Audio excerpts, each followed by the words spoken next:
Disclaimer, I do not dislike CinemaSins, and that is not a lie.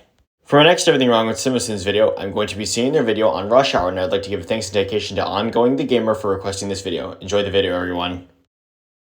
To start things off, the image you used here for your thumbnail is from Rush Hour 2. The movie opens on what seems like 30 minutes of dialogue-free, hot Chinese longshoreman action. Crates are moving, baby, and there were boats, and they're docked. Narration. What the f*** is this rando shooting at? He wasn't on deck when all this went down between Lee and Sang, and he has no clue what's going on, let alone who he's shooting at. Except Sang let the others know that Lee was there, so I'd say that rando does know who he's shooting at. Holy it's Blonde Miles from Lost. Jeremy says something random cliche.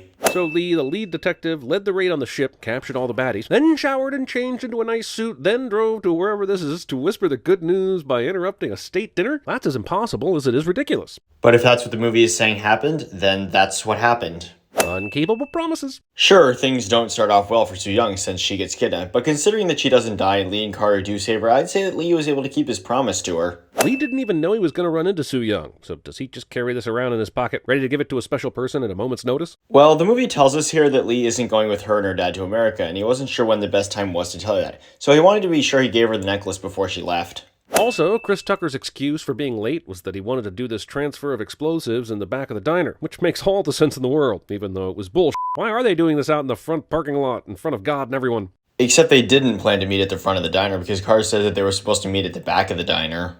So Chris Tucker allows 2 cops to get shot because he's trying not to blow his cover? What a terrible undercover officer. How did he ever even qualify for this kind of work? I'm sure Cobb is trying to disable the cop car here, but he does remember there's a ton of C4 in the trunk of his car, right? Well, there is something about C4 that you need to take into account, which is that C4 is actually very stable and insensitive to most physical shocks, and it can only be detonated by a shock wave. Similar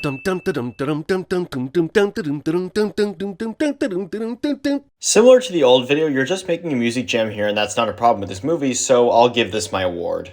Long before it was even accredited, Soo Young clearly attended the Prometheus School of Running Away from Things. Actually, let's look a little closer at the scene, shall we?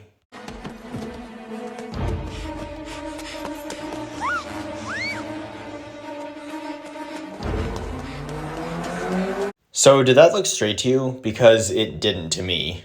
Lamp, lamp, lamp, lamp, lamp. How is you just telling us what we can see in the movie here a sin? You know, this is why nobody will work with you, man. But you're the only cop in the department without a partner. Expositional chastising. Chastisation? Well, that's needed here to tell us who Carter is at this point in the film, especially since he grows throughout the film and partners up with Lee. I work alone. I don't want no partner, I don't need no partner, and I ain't gonna never have no partner. Partner shadowing. Yeah. So? This is an FBI operation, and I don't need any help from the LAPD or some Chungking cop. You got it? Why'd Warren go through all the subterfuge to make Carter feel important if he were just gonna drop this about how useless he is like a minute later? Because when he was trying to tell Carter's assignment to babysit Lee, Carter thought he was mistaken and that he was there for the kidnapping. So that made Mr. Rust admit that he didn't want/need help from him or Lee. Do you understand the words that are coming out of my mouth? Funny bit, even after all these years, but Carter already asked Lee twice if he spoke English, so this question is completely unnecessary. True, but that line was added in based on when Jackie Chan and Chris Tucker first met for this movie. When they met, Chris Tucker had been talking so fast during a meeting, and Jackie Chan afterwards said to a manager, "I don't understand any of the words coming out of his mouth," which became the line in the film. Also, saying something you like. Hey, kids, get back in here. Sit down. Well, thank God that cab was empty, right? Yeah, so? I like to let people talk who like to talk. It makes it easier to find out how full of they are. Jeez, imagine what Lee would think if he sat through an entire CinemaSins video. Well, considering how much you guys get wrong, it would be pretty easy for him to find out how full of shit it would be. I'm always down for a Jackie Chan versus the world group fight, but this dude that just threw him didn't hear the offensive language, right? He just saw Lee do what he needed to do to get out of a chokehold, so what's his beef? Well, when the man throws Lee, he tells him to watch his mouth, meaning that he did hear the offensive language. And on top of that, just before Lee says, "I don't want trouble," another man says to him, "What'd you say, boy?"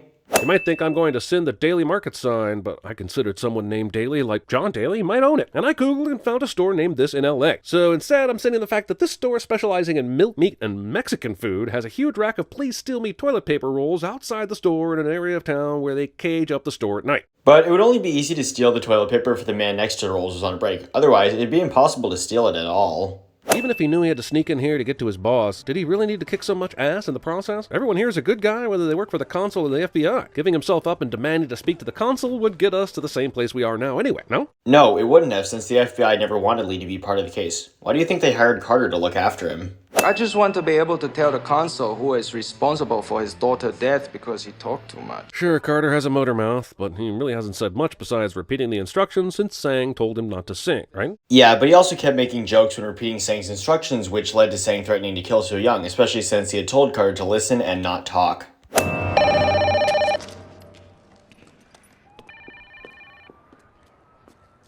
Oh no, the incompetent agents led by the incompetent agent in charge got blowed up because they didn't listen to Lee. This comes as an absolute shock to anyone who's ever seen an action movie before. Narration. No one will be seated during the foot chase between two martial artists that is weirdly shot like it's part of Tim Burton's Batman. Well, this might be boring to you, but that doesn't mean that others also feel that way, so... Ah, and here's a falling down while running away cliche, only it's the villain instead of the hero, but still a sin, of course. Pointing things out on the screen. They both survived this without any long-term injury, which is a miracle. Don't think that sin applies to Jackie Chan, my dude. I know they think this car tried to run them over, but are they sure it's Sang's gang? Like, he just shot at a random car in this alley, right? Well, when Carter's gun runs out, we can see Sang getting in the car, so it wasn't just a random person who appeared driving in the alleyway. These two buttholes finally get some actionable intelligence about the kidnapping, and now they decide to stand around bonding over Edwin Starr instead of at least going into the restaurant to see what's going on. Carter says something about scoping the place out, and they're doing jack other than building a paper-thin rapport that's supposed to make us believe they're close for the rest of the movie.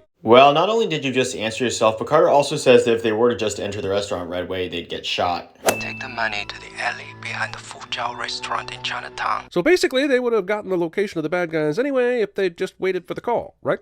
Yes, which is why Mr. Russ later tells Carter that they would have gotten So Young back if he and Lee hadn't ruined their opportunity. My daddy wants to arrest 15 people in one night by himself. My daddy arrested 25 by himself. This goes on for some time, and I continue to ask, why are they not approaching the goddamn restaurant? Well, aside from the fact that they're waiting for Sang to be at the restaurant, Carter had also said to not just go in right away, like I said before. So Lee calls this guy around the corner, who's carrying a tray of food. Then next we see it's Lee in the uniform with the tray of food completely intact. Now how do you assault and subdue a waiter and steal his uniform without the tray ever falling or the food spilling? That is impossible. Well, we don't see what happens between Lee and the waiter, so how can we be sure that that's what happened here? Like that f***ing gun was going to play any part in this action sequence. This is the opposite of Chekhov's gun. This is like Spock's gun. Wait, so if you're familiar with Chekhov's gun, shouldn't you know that that's usually things that you tend to refer to as a deus ex machina? Come on, this way. Is there a reason that they're running from the feds right now? Couldn't they use their help? Well, first of all, they're running from the feds because thanks to them, they weren't able to get So Young back. And second of all, since the feds won't listen to Lee or Carter, it wouldn't matter if they attempted to get help from them. No Go longer down on there. this assignment, Carter. Case closed. Those two things did not even mean the same thing, and the case is not closed. That is not what Mr. Russ means by that. What he means is that Carter is no longer part of the investigation. Whatever. Ah yes, the 90s, where Hollywood had yet to learn that there is no dial tone when someone hangs up on you. I have to say, they've gotten better at avoiding this recently, so this is a nice little bit of silly nostalgia. But as this is an old movie, this is accurate to what it was like back then, since when one party hung up, an on-hook signal would be received by the equipment, which would lead to anything that was in service to return to its normal state. What? His former partner, who hates him on the LAPD, is able to get him sneaky clearance on the tarmac at LAX as a baggage guy in a matter of minutes? Yeah. My advice to you is pay the money. Yeah, but you're a bad guy. Wait, do they not all know that yet?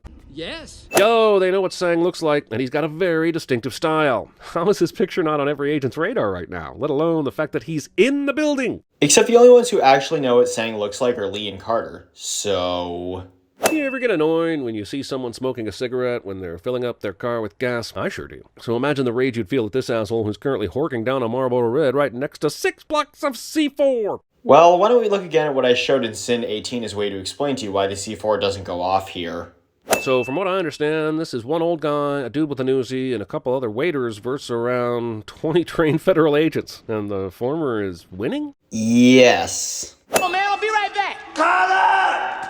I was just playing. But why? It's not funny. You're literally risking his life for a joke that isn't funny to anyone watching, and definitely not to anyone inside the movie. Well, you may not have found this funny, but there have been others who have found this funny, myself included. So... Many minutes of outtakes, but very few involve Jackie Chan stunts gone slightly wrong. That's the we stay for, damn it, not Chris Tucker flubbing his lines. But these outtakes are still hilarious for what they are, so guess how many cents I'll be giving you for seeing them?